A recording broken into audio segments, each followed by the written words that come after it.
Hello, everybody. Sir Soapy back with another podcast. This is episode 2 of Going Live, a streaming focused gaming platform. Fucking, I don't really know how to describe it, but it's a streaming focused podcast where I talk about things related to Twitch news and other live streaming mediums, which I'm talking about today. If you're watching live or on YouTube, you can see the title. And I pretty much talk about things, how games I think will do on a live streaming platform and on YouTube and as a platform. Pretty much anything like new media related and gaming revolves around that. It's kind of been a passion of mine over the past few years, learning how gaming as a media is, how it's represented in these different places like Twitch and YouTube and Beam and Hitbox. And I think it's quite an interesting emerging new field, and I just kind of enjoy talking about it. And so yeah, this is episode 2, a solo episode once again. Hopefully next episode 3, hopefully we'll have a guest on, but it's not quite set in stone. I have a nice today might be a shorter podcast, but I have a nice lineup set up of things to talk about today, and there are actually some things I put some thought into.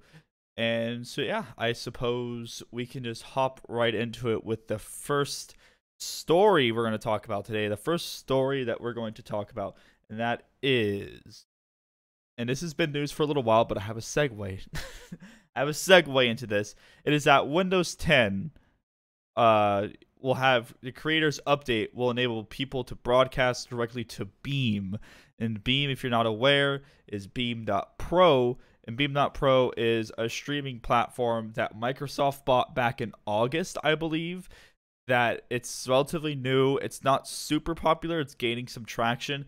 They bought it, and one of the major selling points is that there's one-to-one streamer interaction. Where, say, I'm saying this, and then bam, like a second later, someone else will see it, right? So, it's not like on Twitch where it's I say it and there's 15-second delay. It's one-to-one. It's very quick. We'll talk about this later though. And why I think that this is interesting, and I wanted to talk about this last time, but I wanted to make sure last episode was nice and compact. So, as you see here, yep, it's going to be in the Windows 10 creators update, and that means, what I think it means at least, is that it'll just be an app on Windows and on Xbox One where you can just stream right from it. You don't have to download anything extra. From what I've gathered from reading this, it's all integrated into Windows 10. So if you ever use Windows 10 apps, you know what I mean? It's the same thing like Xbox One apps. And I actually think that this is quite interesting, and I think that Beam might end up being one of the first real competitors to Twitch. It's kind of hitting the mark that Hitbox is missing right now. I think that there's no reason to switch to Hitbox, in my opinion.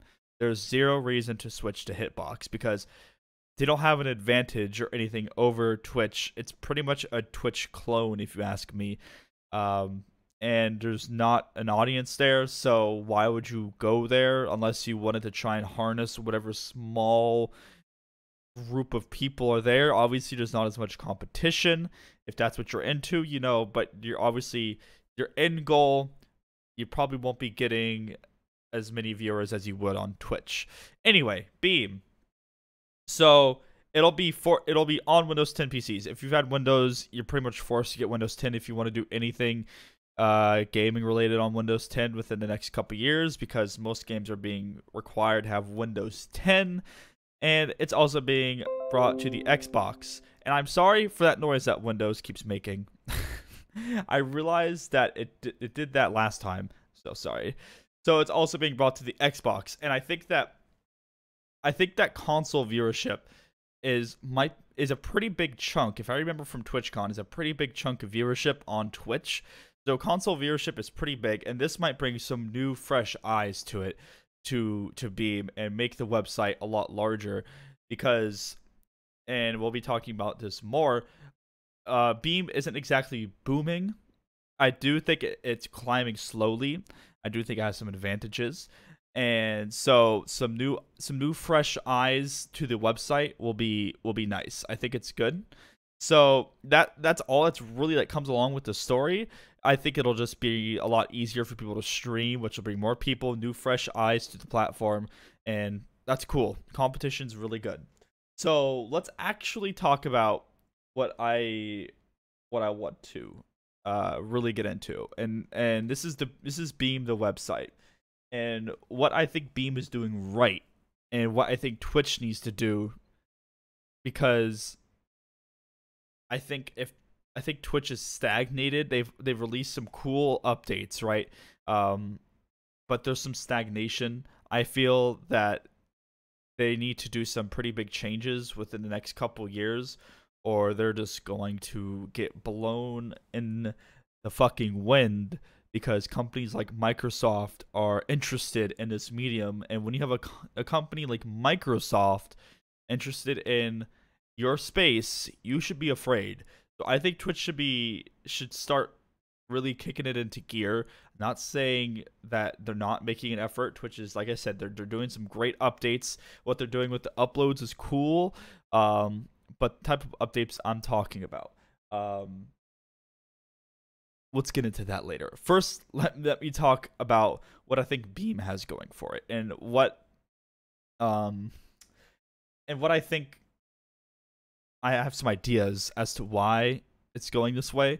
So first, like I said, their main thing, right, is that their streaming is 1-to-1. They have there's zero latency between viewers and streamers. And what I'm really questioning about this is it like that because of the lack of viewer base? If we're looking here at this time, it's 7:30 Eastern Time PM on a Wednesday. It's not like, it's pretty okay viewing hours on Twitch, right? If we go to Twitch TV right now, let's see. I mean, shit. I mean, League of Legends, obviously. Let's not count any of the esports. All right, here we go. H1Z1, like 21,000. Obviously getting blown away. They're obviously getting blown away in terms of activity on the site. So, and if you've used Twitch for a long time, you'll know over time Twitch had to kind of increase the latency between the viewers and streamers, because Twitch, as traffic was hitting Twitch just like crazy traffic hitting Twitch, there was such a small company at the time that they had to put on this latency and between the viewer and the streamer, because they just couldn't handle it.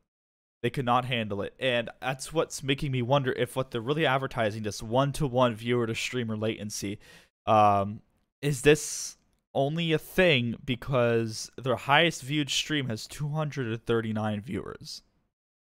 Is that the only reason? And I'm leaning a little bit more towards that might be the reason. But here's what I think may happen is when you have the power of Microsoft behind you, you basically like have incredible infrastructure. You have incredible infrastructure, and it's like, I feel like Microsoft, if they wanted to, sorry, I'm just adjusting something there. If they wanted to, could provide I'm not quite technical enough to know, like the servers. I don't know if it's the servers that are the problem with this. The servers, the technological fucking support. Don't know why I couldn't think of that word. The technological support to keep on allowing a 1-to-1 streamer to viewer ratio, a 1-to-1 streamer to viewer latency. So it is possible. I just don't know. No one quite knows how involved Microsoft is into this, other than the fact that they're putting it on their Xbox and their new Windows 10 updates and allowing people to stream directly from Windows 10 to Beam. So that is the first thing that Beam is really pushing, is the fact that you can just that 1-to-1 latency. no one's. I'll have to wait and see if the website takes off. I would like to see if that 1-to-1 latency holds up. Let's say if someone like Summit was to stream on here and to get 20,000 viewers and see if that holds up. I'm pretty sure Microsoft has that capability, but I just don't know if Microsoft is willing to do that. So let's see here. Another thing that they're doing is that they're gamifying the viewing experience, or gamifying the whole viewer interaction. And what do I really mean by this? You get points, as you can see in the top. You can't see in the top right. Why is this fucked up? Let's see. 1 second, sorry.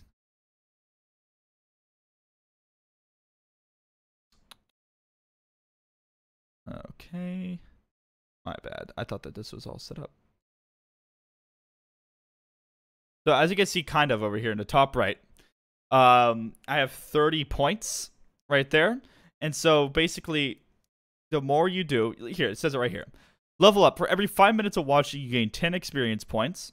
Getting bonus experiences for completing goals and interactive live streams. You earn sparks at each minute you watch. You'll earn 2 sparks. Send them to interact with your streamer. Unlock new emotes. So they're gamifying the viewing experience. People love that shit, right? So let's say, you know what, Monster Cat is copyright free. Let's just not listen to any of it. Do they have... Okay, they don't have any way I can. Let's just see if I can pause this guy's stream. Here we go. So, as you can see here, this guy has, for 500 points, I could play these noises. And it's another way of interacting with the stream. I don't really think that you get some sort of kickback for this. I don't think there is. I mean, as a streamer, I don't think you get any sort of kickback for it. So that guy looks happy. So I think it's just a way of getting people to stick around. I think we've already seen this for a very long time on Twitch with the tokens system, I guess is what you might want to call it. And whoops, I didn't mean to click that. With the tokens system that you see some people have, it's like, you know, obviously homemade, and the not by homemade, I mean like someone made it. Twitch didn't make it. It's a script in the chat where if you stay, you'll get points or tokens or whatever the stream wants to call it, and you can put that towards playing a sound. I know in the stream, Buana's stream, if anyone is aware of that streamer, you could play sounds with that, and I'm sure other streamers have done it as well. So you could do that. You could use your tokens to put into giveaways, and so this isn't a new concept. I'm sure that this idea isn't original, but it's still a nice thing to do on your website. I think gamifying the experience in some way will always, people like collecting points. They like seeing the number in the top right, and you know, it's a nice way of getting people to stick around. Okay, so here's something that I think is huge, absolutely huge, and that is the fact that this website, I think, and this, once again, I'm not sure if it'll always be like this, because as a website grows more and more, it's a little bit harder to do this. So we'll have to see in a year if this website's still doing this. And that is, as you see in the top, you see this rising star, you know, new streamers. I think this is so fucking cool. I think this is super neato. If we look over at Twitch, right, let's see. I actually am not quite sure. If we just browse channels, like, there's the discover button, right? I mean, there's suggestions, like this is pretty neat, but I really don't feel like this is really pushed hard enough on the website, and I think it's, I don't know, I don't think it's all that cool. You could switch it out by that. That's cool and all. You could click on a random and you get like a bunch of random streams, right? But I don't think that Twitch does it well. Does new streamers, up and coming streamers, I don't think they do it very well. I don't think they do it at all. You know, they do up and coming, and I guess this is probably the only reason why they can do this, is because they're such a big website. But they do up and coming partners, right? Up and coming partners, new partners. But those are people who have already established an audience, so much so that Twitch felt like they were good enough to get a partnership and get a sub button and earn money on their website, right? This, and I guess I could see why Twitch doesn't do it. I think I would still maybe appreciate a rising streamer tab that isn't just partners, a like that is everybody, right? If somebody is just doing incredible on their stream, right? They're not partnered. I've had this moment a few times, and you're hitting new viewer counts, right? You're going up 40 viewers, 50 viewers, and you're going up on your games section under the game tab that you're on, but you're not like that's the only unless people are really like unless it's a popular game that everyone goes to, and that say you're climbing the I don't know, let's say you're climbing the H1Z1 section of the streamer list. Cool, you're getting the H1Z1 viewers, you're getting a lot of new attention. But I think it'd be really cool if there was a rising star tab that some sort of algorithm. Obviously, somebody who gets a lot of viewers every day isn't going to be on that list. It wouldn't make any sense. But somebody, maybe they say like someone's had, maybe make the threshold like 50 viewers, and somebody who's never reached that, like, and they have it in their system. Someone, oh, this is the first time this guy's gotten 50 viewers. Maybe he's just gotten encoding options, stuff like that. Like certain little like marks, you get to the Rising Stars tab or whatever Twitch wants to call it, and that is even more momentum. Get people some new, fresh eyes from people all around the website, not just people that are clicking on the H1Z1 tab, for example. So I think that would be quite cool, and I like that this website does it. But I kind of understand why it would be a little bit difficult for Twitch to be able to have a system that does this in terms of like supporting new streamers, because they have to worry about supporting their partners and all that. And Beam, obviously, like I said, it's not like they're getting massive amounts of traffic here, so I'm sure it's quite simple to manage compared to Twitch. As you see, they have a new streamers tab. Once again, I think that this is something that Twitch could do pretty easily.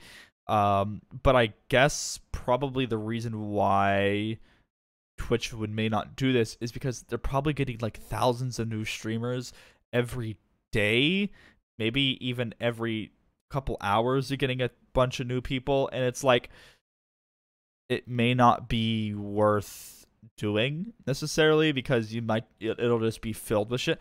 But at the same time, like they don't have to make it like, why do I have to go all the way here to browse channel? Like I feel like like a tab that says new streamers right here isn't going to be a big deal.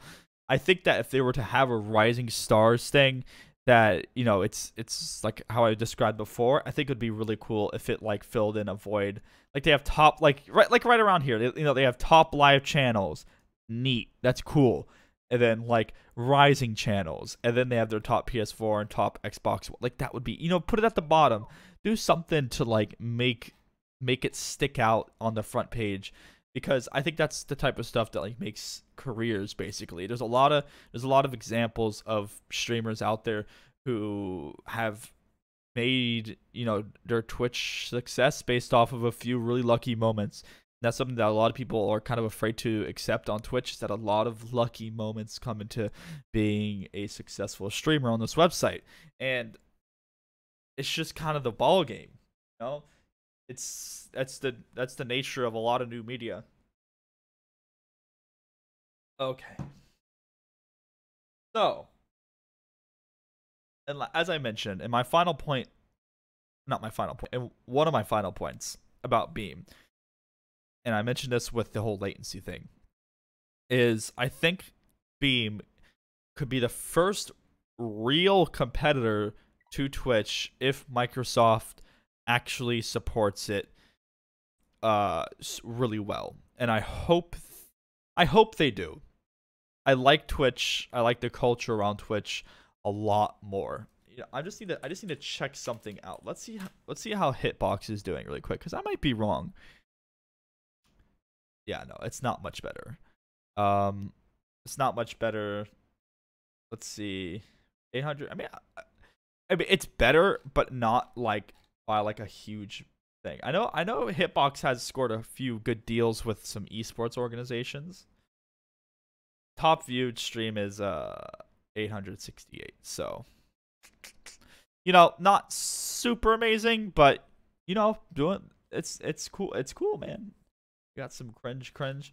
Um, you know, so not too much better. So I really think that because of the backing um that Beam has, if Microsoft was to really put some effort into this and really provide the time, most importantly money, the money, the um and the infrastructure to this website and really push it, really advertise it really well, I think that's a good first step for them. And I think that in the long run, competition is very good for Twitch.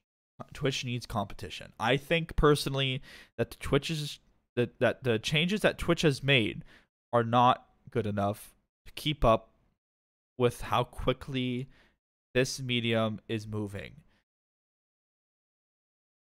Like I mentioned, if you have people like Microsoft looking at your medium and they're interested, you should be afraid.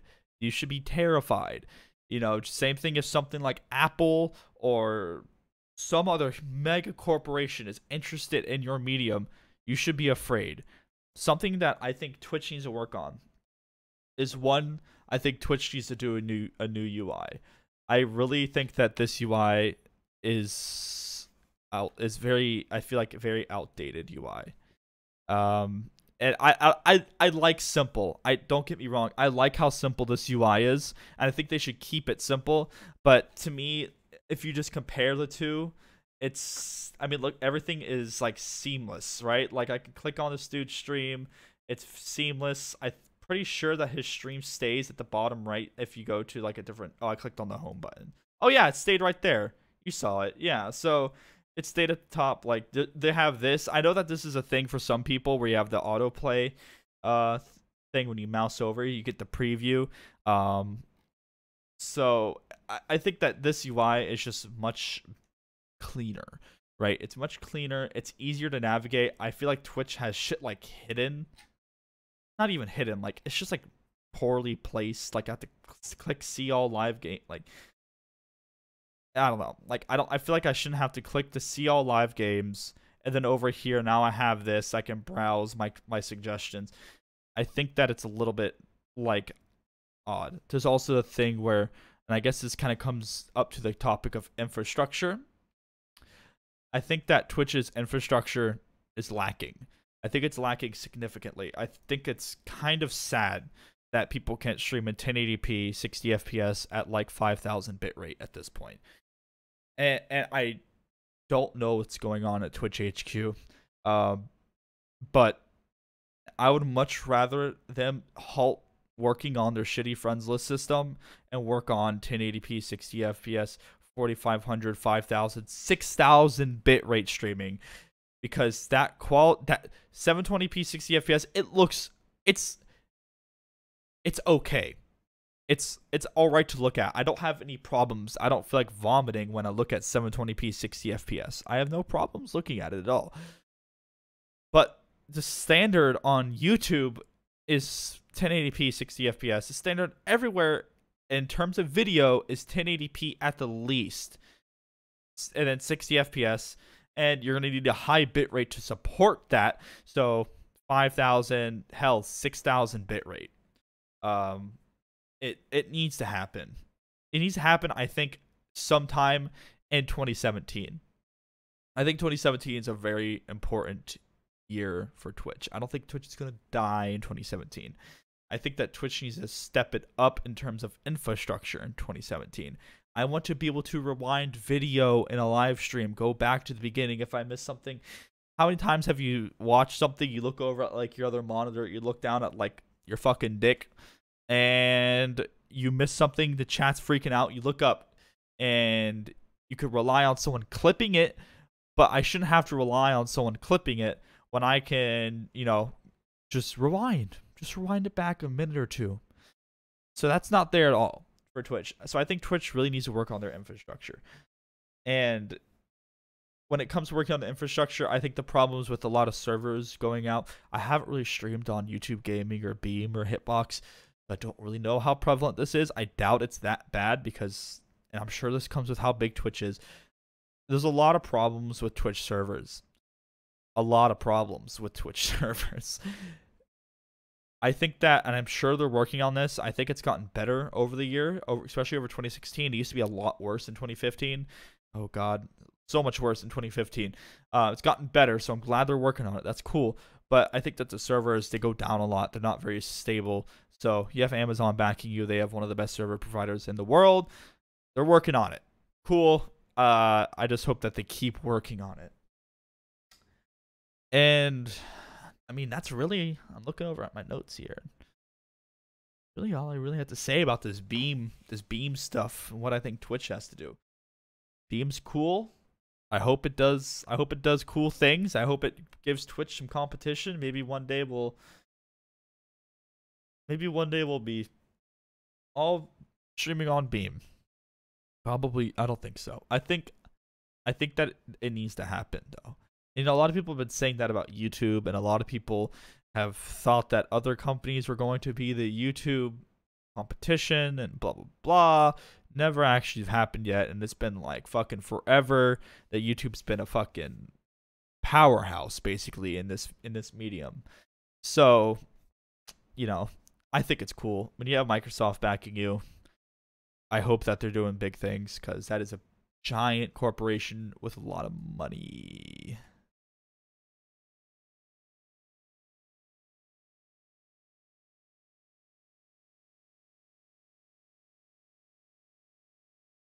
Okay, hold on.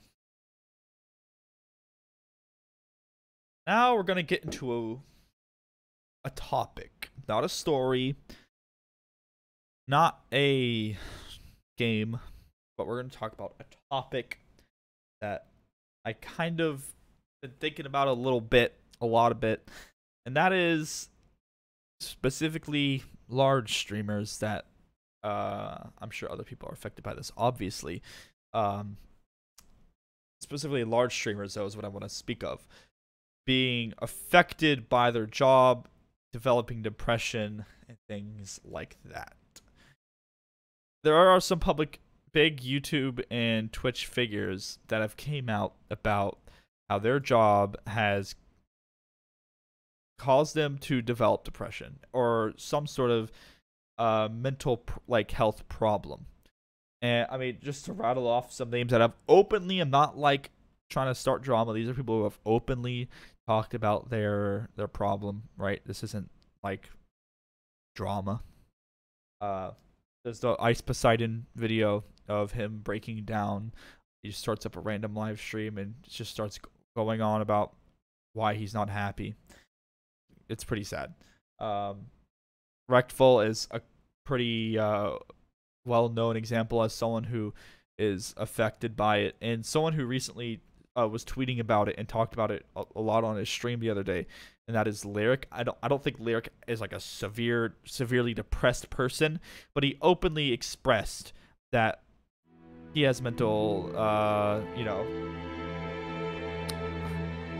Thank you for the follow. I'm not sure who that was. Xcore, I'm assuming it was you. Thank you. He has openly expressed that he has had you know, mental health problems when it comes to streaming, and he got a lot of shit for it. You know, you're rich. How dare you have a mental health problem? You know, like, how dare you want to be happy and take a day off? Stuff like that. So, here's what I kind of wanted to get.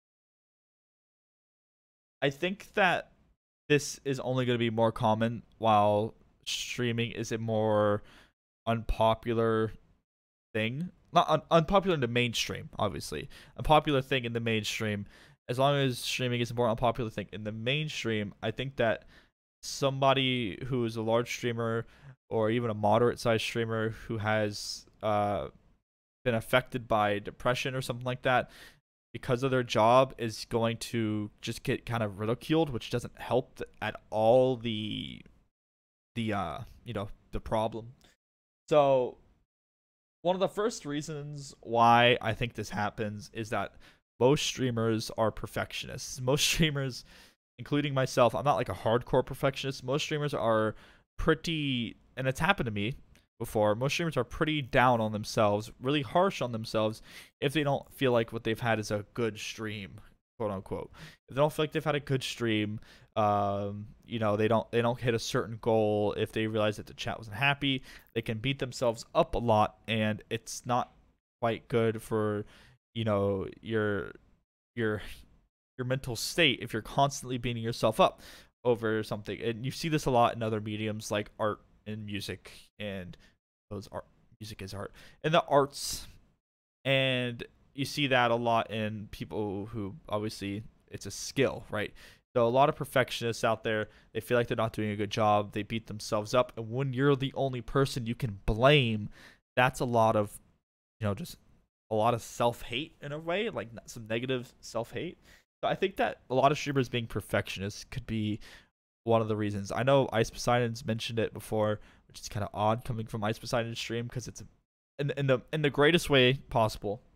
However I can mean this in the greatest way possible, is a mess. His stream is crazy, and I mean that in the nicest way possible. So, I think that because they're perfectionists, they beat themselves up. It's it kind of snowballs from there.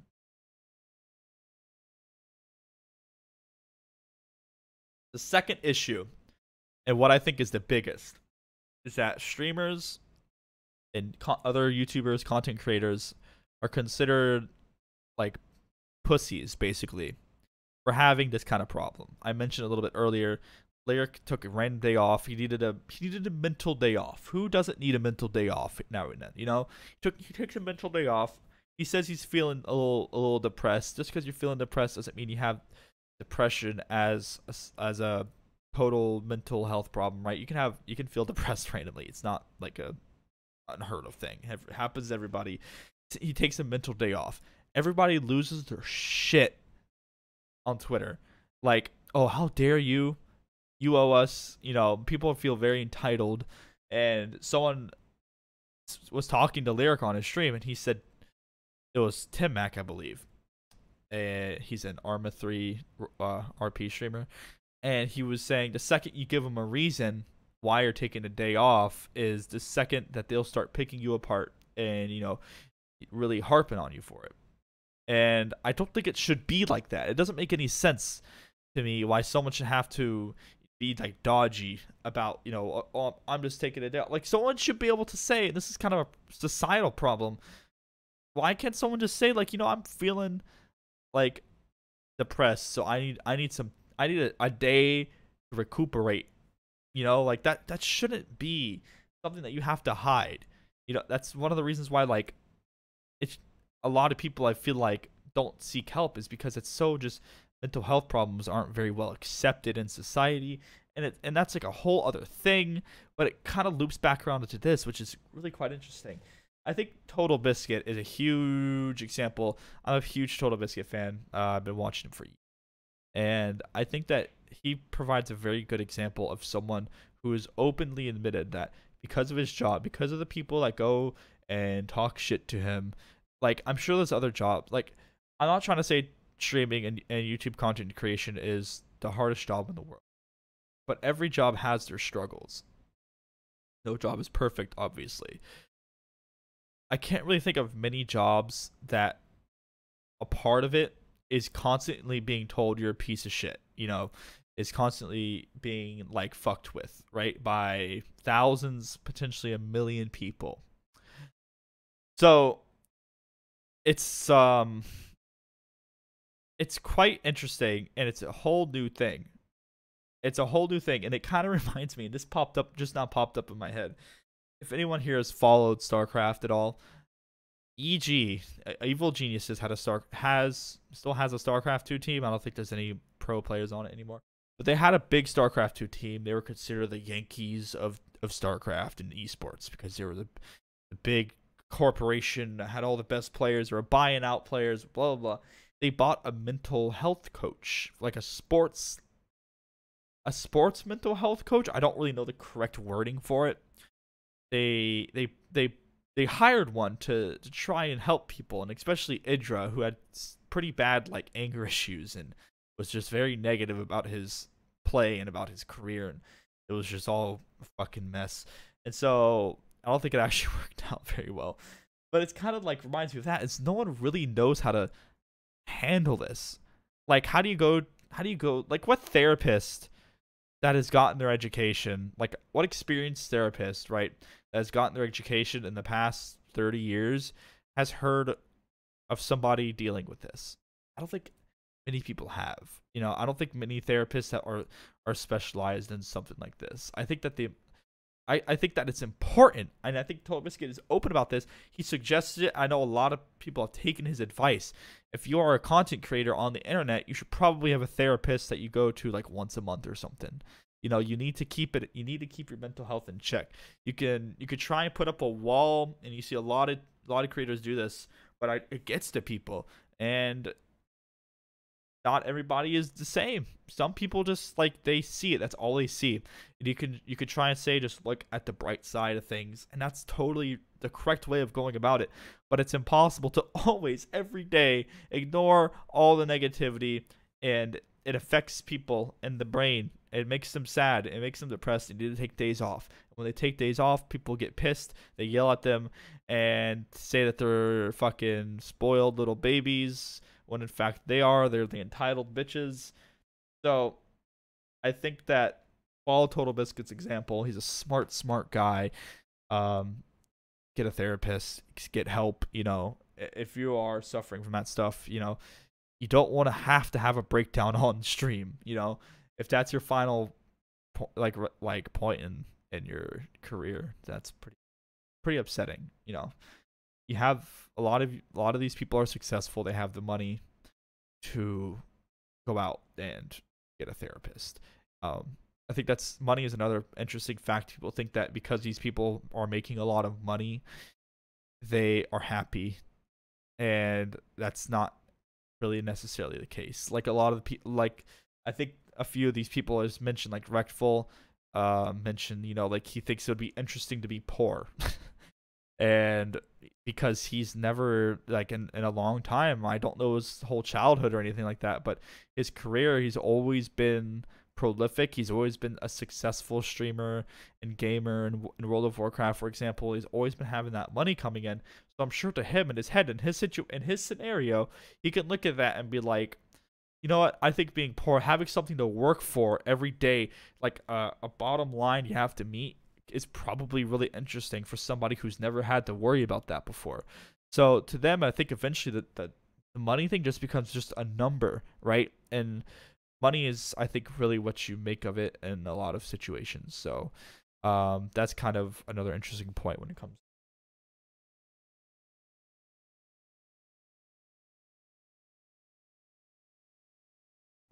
Now, I think another way or another thing that I think streamers should start doing is approaching this a little bit more professionally. And what I mean by that is I think the Nerd Fusion guys, let me just put out a disclaimer. I don't know anyone in Nerd Fusion, but from the looks of it, and I know this because you can see it, Nerd Fusion is a very well oiled machine. They are Nerd Fusion, if you don't know what that is a group of streamers that have their own office. They have a own place that they live out in Seattle. It consists of Bacon Donut, Pause and Pause, Sevidus, Dan's Gaming, and Giant Waffle. I believe that's it. And it's all very professional. It's ran like a company. It's ran as an entertainment business on the underside of it, right? On the innards of it, that's how it's ran. If you go to one of these people's streams, you couldn't tell, right? But on the back end of things, it's ran very, very well. And it's I think, and I like I said, I don't know any of these people personally. I think that because of that, a lot of those streamers and a lot of those people seem very happy with their careers. They seem like they're on the straight and narrow. Everything seems really good. They have a solid foundation to keep on growing their careers. There's not that uncertainty of streaming that, I mean, there is always going to be an uncertainty about this medium, but it's not as crazy necessarily as a career. Being you have that kind of more professional business backbone to it.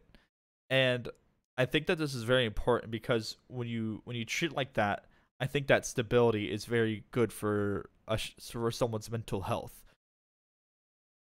When you are able to treat it like a job more, I mean, obviously that a lot of the popular streamers treat it as a job, but when you have that infrastructure, that professionalism that you can put into the back, to the innards of it, to the other side of it, and you also stream, it provides that support. I think that's pretty important to a streamer. I think it's, like I said, really good for mental health stuff.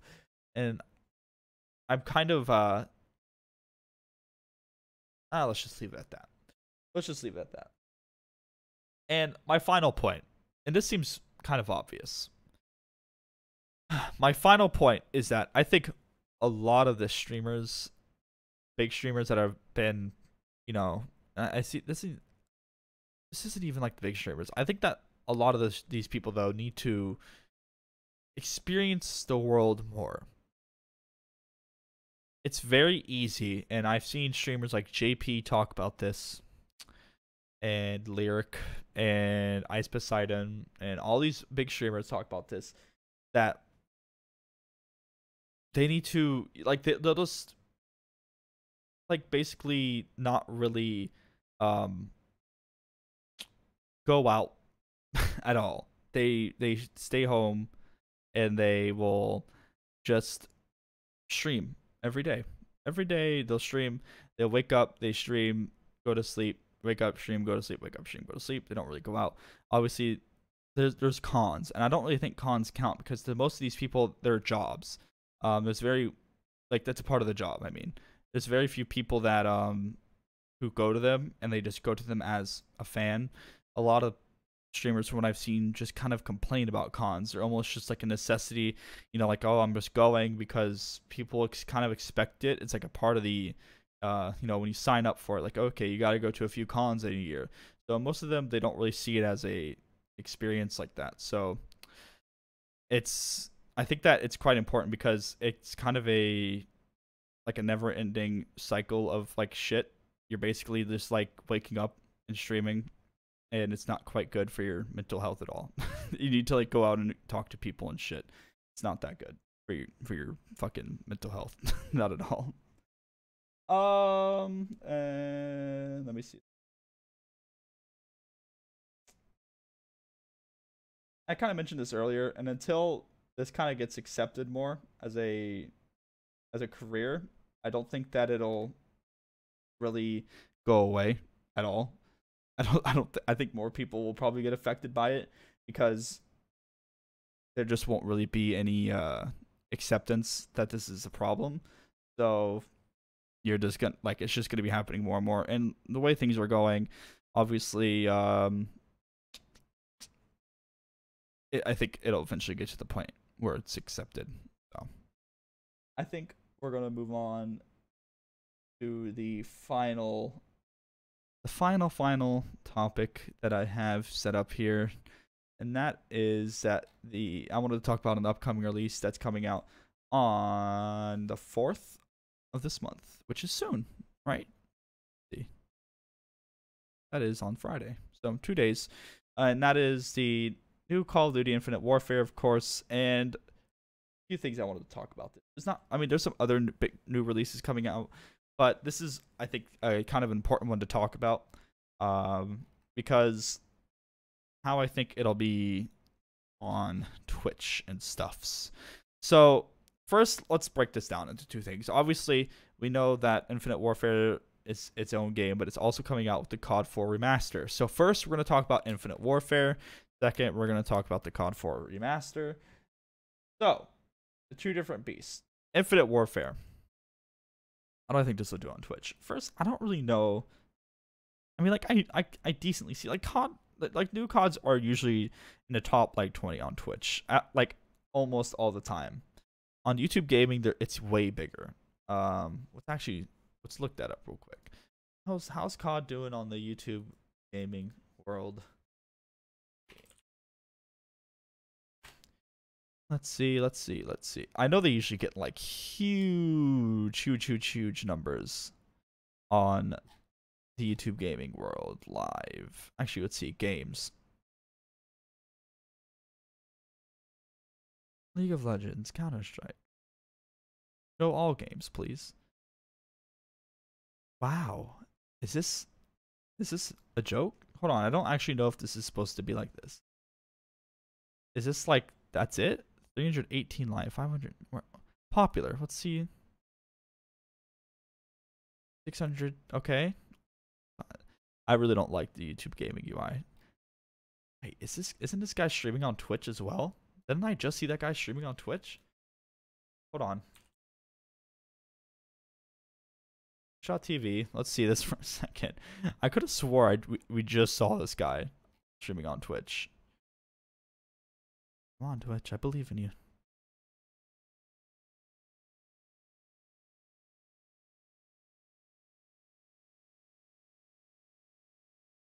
Nick Merckx.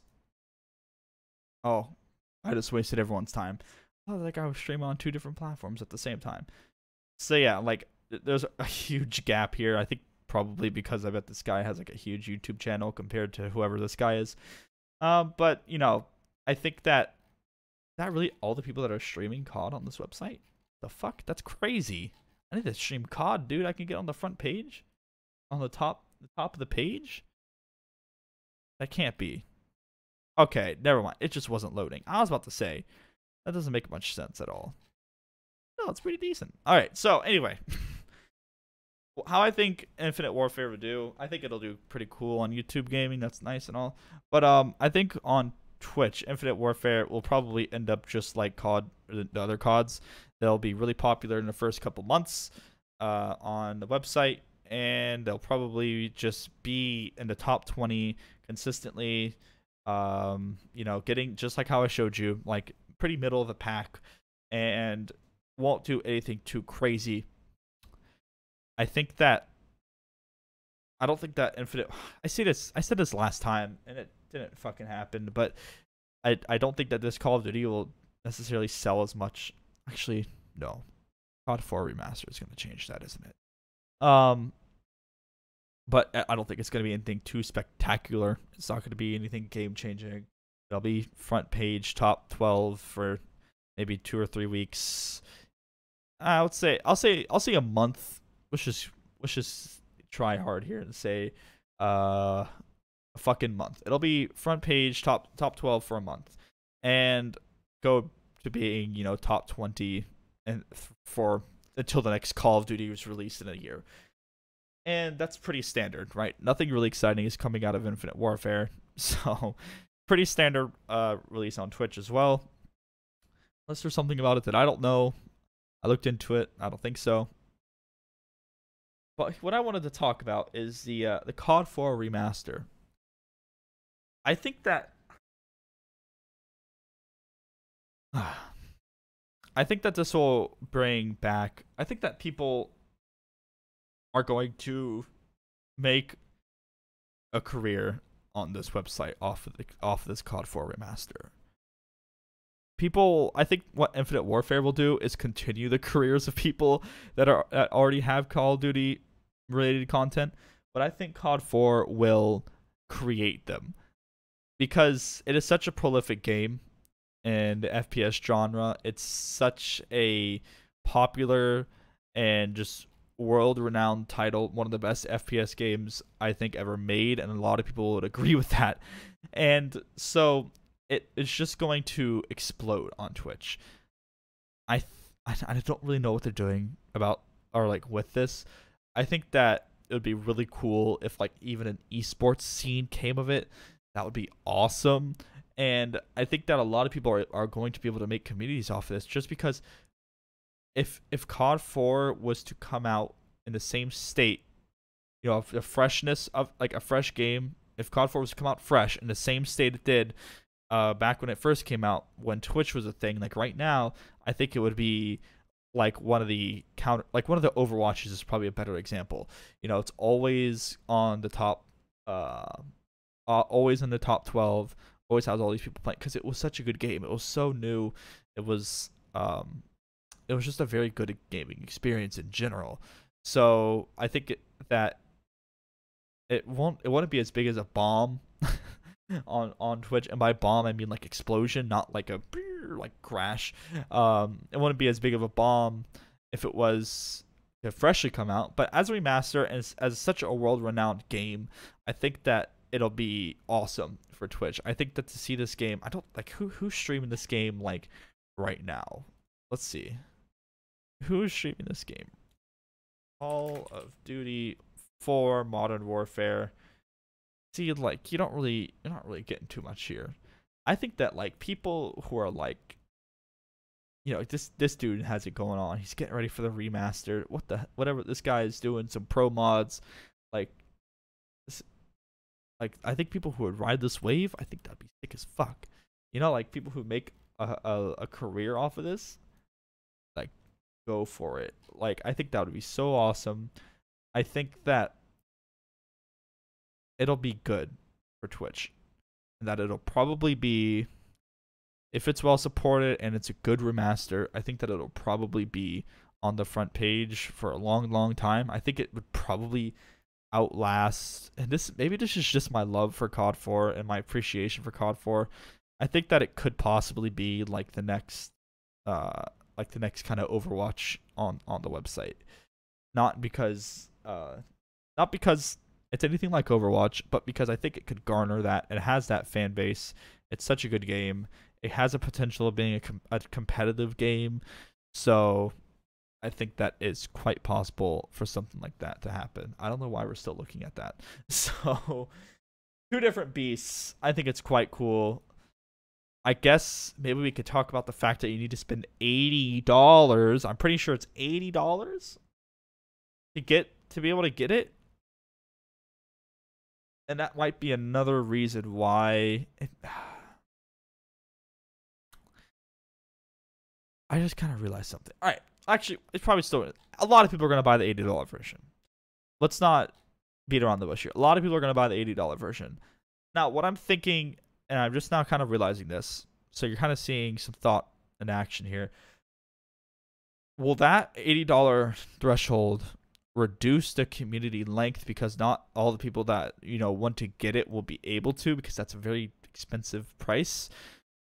Or will that create more community, especially on the media side of things on YouTube and Twitch and other live streaming platforms, because some people weren't able to get it, so they just watch it instead and vicariously play through that?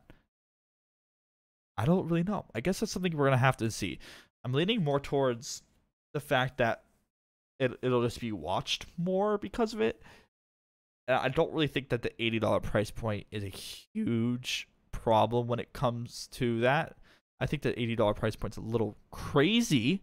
I think $10, $70, cool. Like that's great. $70, $10 more for a remaster of a game that's been out for a really long time. And I think the graphical fidelity of COD 4 is still pretty good. Like it still holds up pretty well. I mean, it's not like Crisis graphical fidelity. Like that game looks like it was made like yesterday, but it's still pretty decent.